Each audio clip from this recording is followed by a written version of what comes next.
I'm here this morning with Dr. Vickie Balantine from the Amphitheater Unified School District, and I'm going to ask you, Vickie, to kind of start off and tell us a little bit about Amphitheater and tell us about how you came to be the superintendent there. Okay.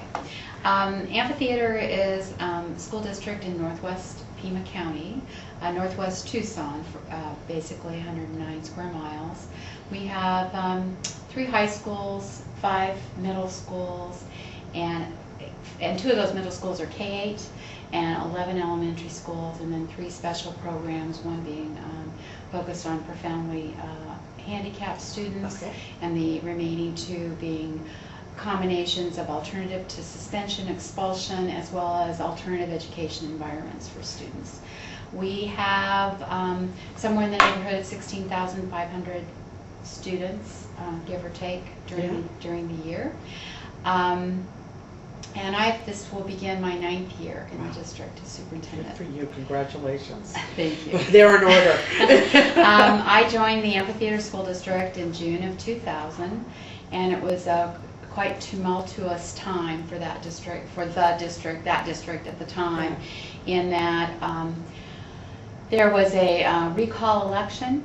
I was actually interviewed by the previous governing board, and then selected by that governing board, and then during our negotiations for the contract, the recall election occurred, and 3 of that governing board were recalled. So it was successful. And there were 3 new members of the governing board, which then interviewed me again and selected me for the position of superintendent. So it was very, very challenging.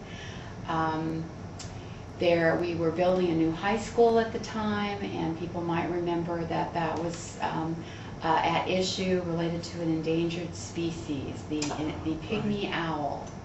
And so there was a national involvement politically in this effort to stop the construction of the school, and it very much galvanized the community for a number of reasons. My second day as superintendent, I received a call from the Attorney General informing me that we were under investigation, and we then went through an investigation from both the Attorney General and Auditor General, and then fortunately have moved forward over the years to a fairly peaceful environment that is focused on student learning. There would be some who would say anything after that beginning would be, that's quite a story, and I didn't know that story, so I'm really glad you shared it, because I've heard about a lot of bumpy beginnings, but I have to tell you that one got to be right up there in the top 5. Yeah, our first year, approximately 3/4 of the principals were replaced in the district. Wow. Replacing chief financial officer, purchasing directors. It was almost a clean sweep of the administrative structure. So you're probably very happy to be in your 9. Year one was year 1 was good to overcome and learn, right. And then exactly. Leave that there. Talk to us a little bit about what you see as the critical roles and responsibilities for the superintendent in general. Frankly, the superintendent sets out the model of the values of the organization, and whether those values are focused on student learning, whether those values are focused on behaviors that are in the best interests of students, and also behaviors that model treating people positively. I think that, for me, summarizes the superintendent. Modeling the values, the core beliefs, all of those things. So then with that, and I know you have a great emphasis on student learning. I had the pleasure, I've said to you, working with your principals. They know that that's important, and I love that. How do you kind of keep everyone, including your governing board, who can be more easily diverted because they have other lives as well, how do you keep everybody focused on that piece, that this is what we're about, this is where we have to be working? How do you do that? Well, the first part of that, I think, is the people you select to assume key leadership positions in the district, whether they be associate superintendent or principal or assistant principal, or any of those any of those leadership positions are key. So the selection of very highly skilled people who support and share the values that you're pursuing is critical. I think the second is very strong communication. And in general, I'd have to say as the superintendent, the strength of communication for me is with each of the governing board members, to ensure that each of those folks feel that they have equal and complete knowledge about the district, about questions they may have related to the mission of the district or particular activities that the district is involved in, as well as information that they might have on how you are solving problems that citizens have reported to them or employees have reported to them, etc. So that communication piece for me is critical to, frankly, maintaining the separation between the governing board members as policymakers and me as the chief executive officer who institutes and implements those policies, and drawing a darker line between the board's activities and the administration's activities. And you mentioned clearly with each board member, and I know as well as your board as a whole, so are there some particular activities you kind of do with each board member? First thing that I make sure we do is, if one board member has a key question, certainly that key question is answered in depth, but any questions that imply information that would be important for any board member to have, then I use a vehicle and a weekly communique to the board that provides information that I think is important for every board member to have about certain activities or parts of the organization, as well as sections that indicate that certain board members had questions. Here are the responses. So that you share one for all for one for all. Everyone has that information. Right. I've often heard that you want to make sure everybody knows the same things, and that you're not. I've always heard that. Talk a little bit about, and I'm kind of continuing on that vein. You've with 9 years, or starting your 9th year, I know you've spent a lot of time building board superintendent relationships, and obviously at the beginning you had some real building to do with two different sets of people. How do you do that on a regular weekly or monthly basis to keep that open? Because obviously you said the communication piece was huge. Right. Initially and frankly, I had a challenge in that the recall board that was in place when I was hired did not trust the actions of administration at all. So what I had to do, besides the communication I've talked about, what I had to do was, in many cases, to carry on individual parallel investigations of questions that then I might assign a staff member to also do, and then I would be able to confirm with the board that my conclusion and this staff member's conclusion was one and the same, and in doing that, as difficult as that was, in doing that developed some trust between the board members and the senior staff. Beyond, they had their trust in me, but they did not have trust in the people that were reporting to me. Wow. So you were your own internal affairs person, essentially. Right. Until you could get the trust level to a point that that could stop. Wow. And it certainly involved more than my normal tolerance level of phone calls and conversations and weekend talks, and frankly just a 24/7 approach to a board member who it is their district. The voters have elected them as stewards of the district. So the superintendent's responsibility in being successful is to make sure that they trust that the administration that they have selected to run the community's district is operating on the up and up. So that they don't have to be there. Exactly. Yeah. So they don't have to micromanage. They don't have to get involved. That is such an unusual, you hear about the beginnings for people where it was a 4-1 vote or a 3-2 vote, and you struggle with that a little bit because all of us love 5-0s and we think they're wonderful. But that's why I said I think yours has definitely eclipsed that, because you really went through it with one board and then another board and then that whole level of trust building to then have true communication between your whole administration and your entire board. So that's a big communication piece, to say the least. I think I would add that I'm certain that I have a different philosophy, and I don't believe it's necessarily right.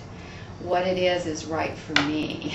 Yeah. And my philosophy, and I tell my board this, and I've had many board members over the years now, but I tell whoever those 5 people, when we're at a moment of renewing my contract, I say to them, this is a moment where one of you could have a huge amount of power, because I do not want to lead a district where I don't have a unanimous support from my board.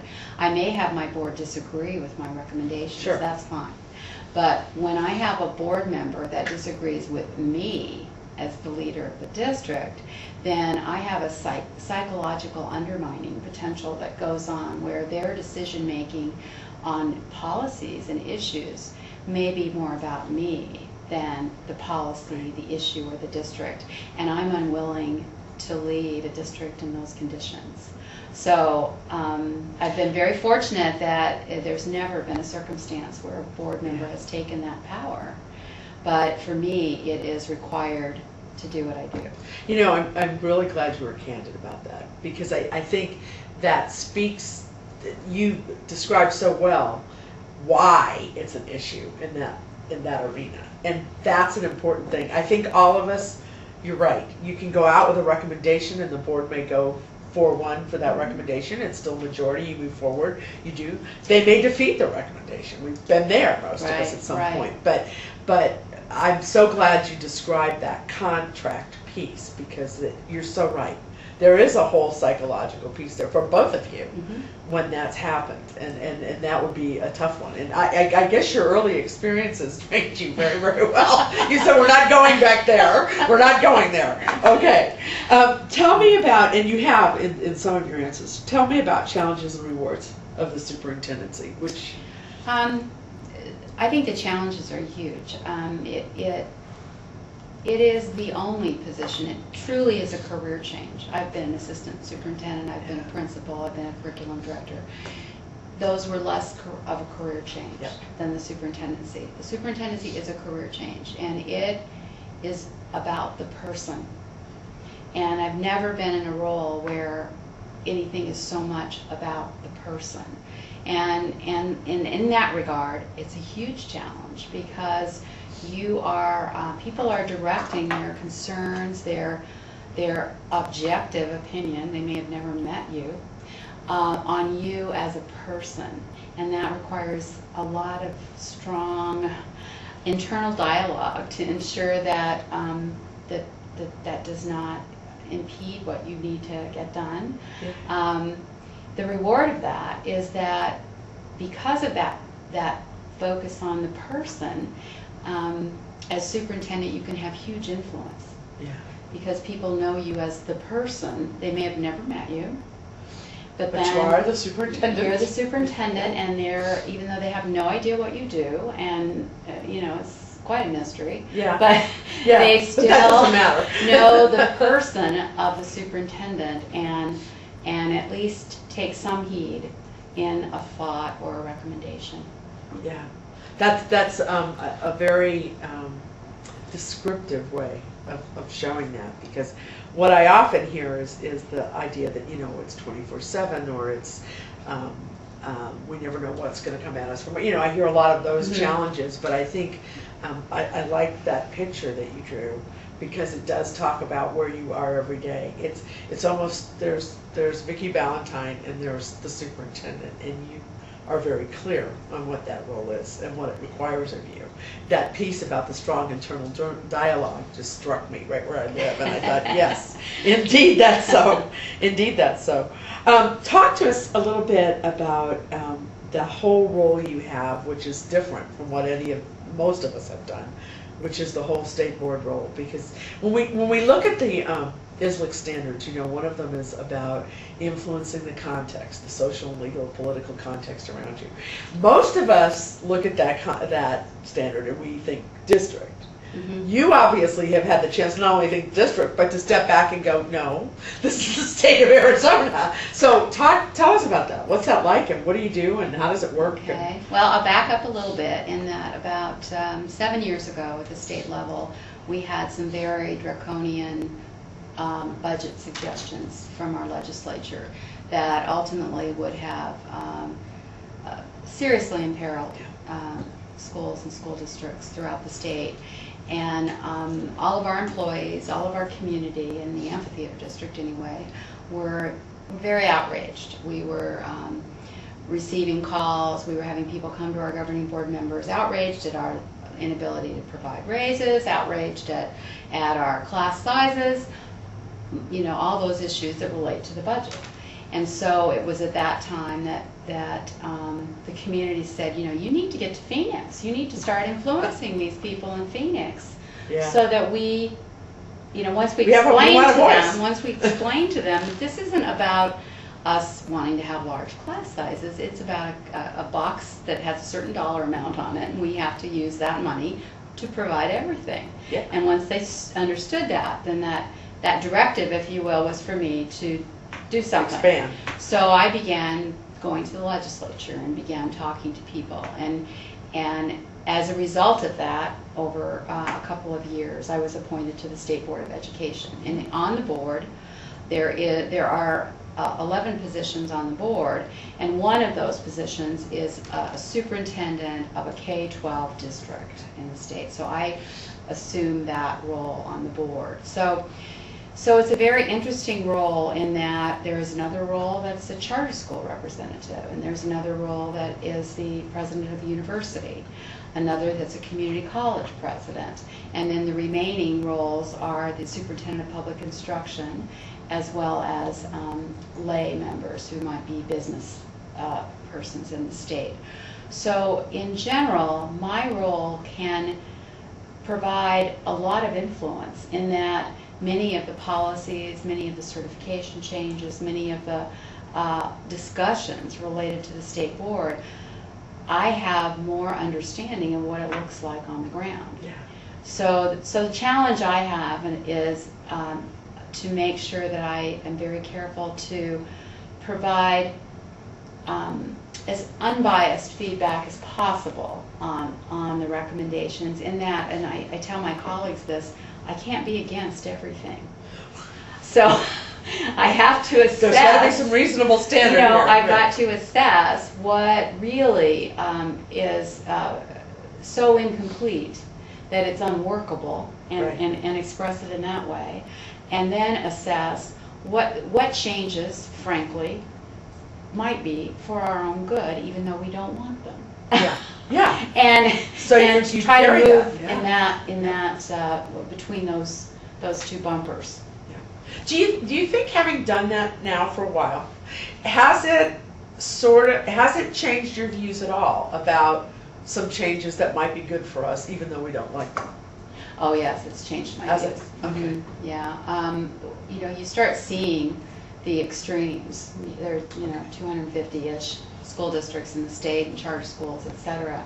And you start seeing the extremes, and you start collecting more examples of places where people really aren't focusing on student achievement. Okay. People really might be just operating an employment agency. Yeah. Maybe they don't really have what they need to get. Yeah. Okay. So it does help in that perspective, and it also greatly, for me, built my understanding of the risks that we have before us as a state if we don't have a highly educated populace. Yeah.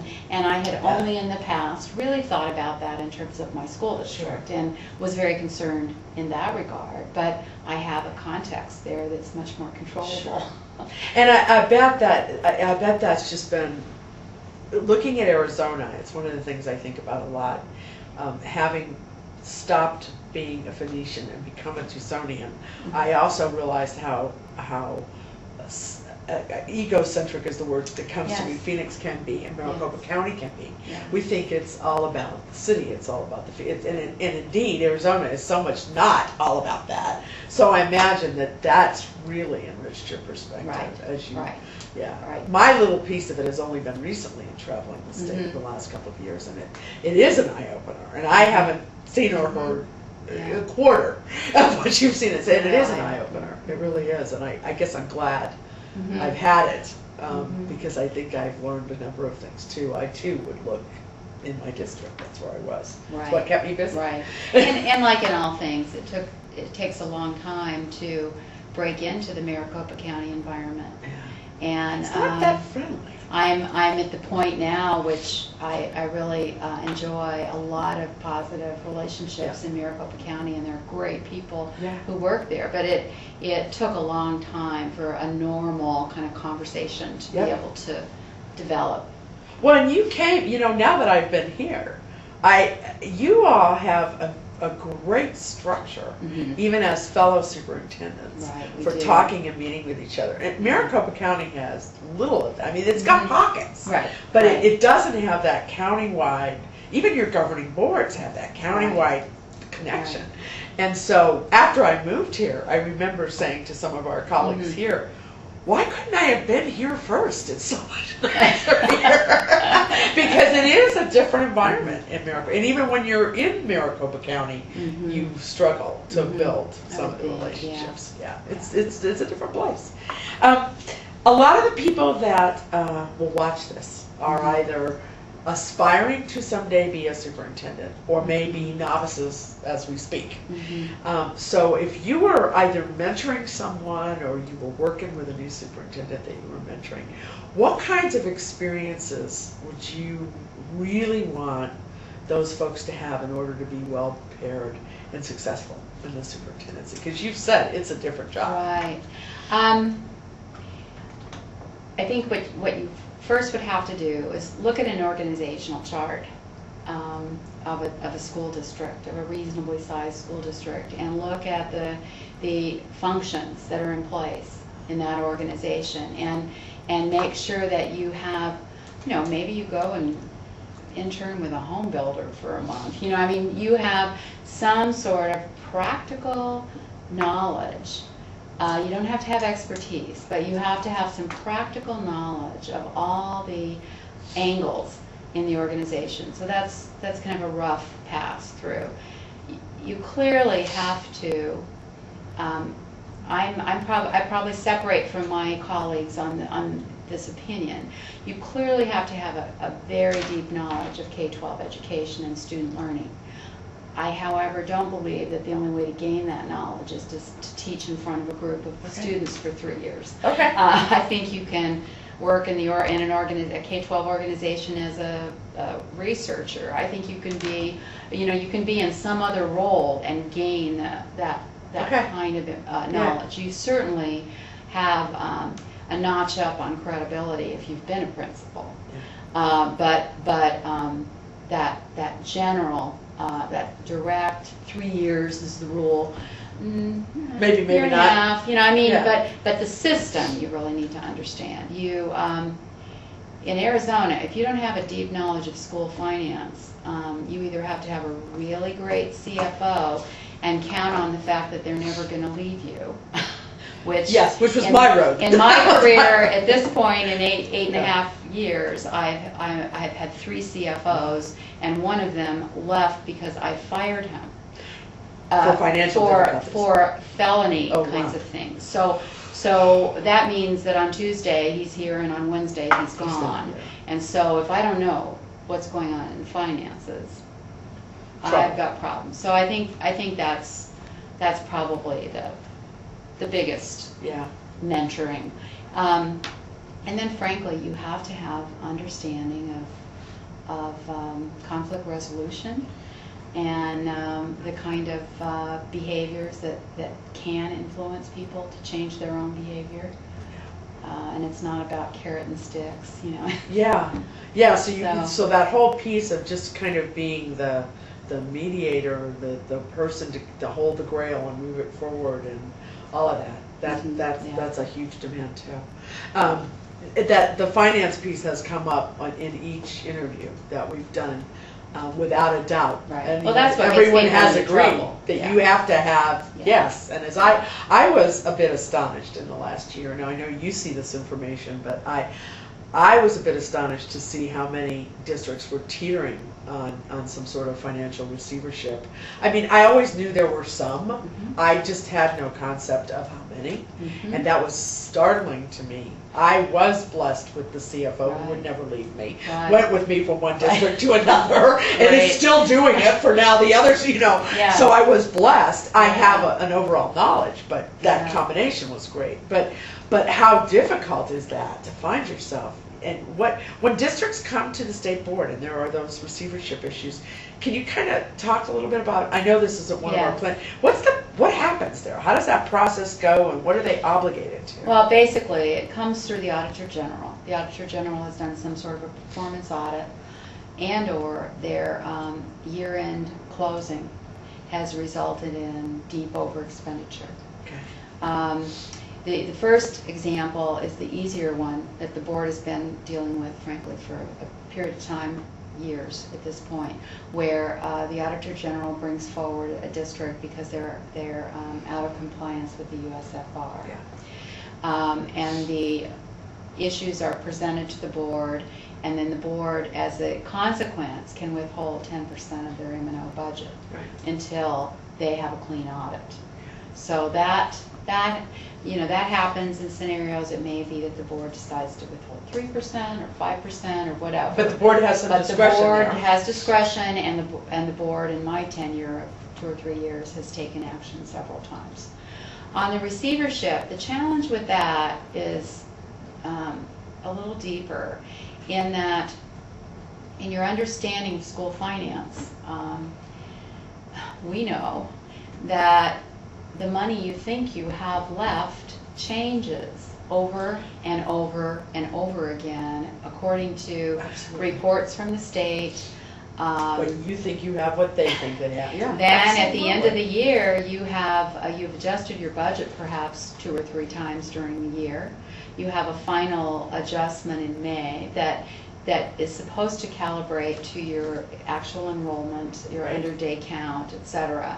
But what has occurred over the last few years that many people, and perhaps sometimes me, don't truly understand yet, is that over the next year, it may be that the charter system is still sending in their count information. And in particular, when a student goes between a district school and a charter school, back and forth and back and forth, Okay. over the 100 days, it becomes a concurrency, and then we have to share the money. So then the State Department might send me a letter saying, we're adjusting your final budget, and now your Yeah. carryover is only this amount, Right. or this amount. So these districts that are in the districts that are in receivership that you may have heard about most recently are huge examples of that, in that they probably weren't being monitored at the county level as well as the district level. So let's say they tend to be districts that are quick growing. Yes. So what's happening is they're receiving, perhaps they've been granted 2 new schools from the School Facilities Board. Right. So the monies for those 2 new schools might have been put in the county account under the new school fund or whatever Right. fund. And bottom line doesn't show a negative amount. So the district is over here perhaps overspending their budget. Doing their The thing, person yeah. at the county is only seeing the bottom line, it's still showing a positive. Yeah. So they go over. So the 2 examples that I've worked with in the last year, Saddle Mountain and Union, are the 2 that I'm most familiar with, although Peach Springs comes to mind. In each of those cases, it was so blatant that the district that might have had a $10 million budget was $5 million overdrawn at the end of the year. I had heard that, and that's huge. In fact, that's one of those wake-up things that you go, how on earth could you let that happen? You know, you do. You say that to yourself. Well, because frankly, you don't understand. One of those superintendents called me early on when I was on the board and said, you know, Vickie, if we didn't give our teachers raises, they wouldn't have worked for us. And I said, well, but you didn't have the money. So how do you give a raise so when you he don't really have thought, or the she money? really thought that piece would override. Wow. Okay. And That's typically when they came before the board, they were childlike in the sense that they just explained what happened. You know, we had to give everyone a raise. You would trust us to do that, and right? so right. we ran out of money. Wow. So you have to have a deep understanding Yeah. and a kind of that fiscal responsibility understanding, not just, you know, using a formula to subtract Right. numbers. Right. And that's kind of, you know, I know even principals who are working towards certification, we often ask, how much do I need to know? Yeah. And I always say, as much as you can possibly know. Yeah. Because otherwise you'll never get to the big picture. You'll just be sitting there worrying about your supply budget. Yeah. And that's not, Exactly. you know, that's not going to get you to Uh-huh. the next place. Right, You know? right. So is there anything else that you'd want to either tell novice superintendents or aspiring folks, or anything I haven't asked you that you'd want to make sure you say about this challenge, the superintendency? Well, for me, again, you're going to hear different things from different people, but for me, I think the real kind of alarm bell that went off in my head when I was interviewing for this position it was the first time that the position, the interview, had nothing to do with the right answers. It wasn't about knowing a strategy or it was the alarm bells that went off in my head when I was talking to community members, and we'd have forums where citizens would come and question me about certain things. The alarm bell was I needed to let them know who I was, because if they hired me thinking I was not who I am, then one of two things were going to happen. Either I was going to be very unhappy, or They were. They were going to be very unhappy, and we were all going to be really disappointed. Yeah, and it wasn't going to be where you wanted to be. Yeah, Right. It wasn't going to be that. Right. So that, I think, for me, that was a huge reaction that I had. And an important thing to think about going into that. Mhm. Perfect.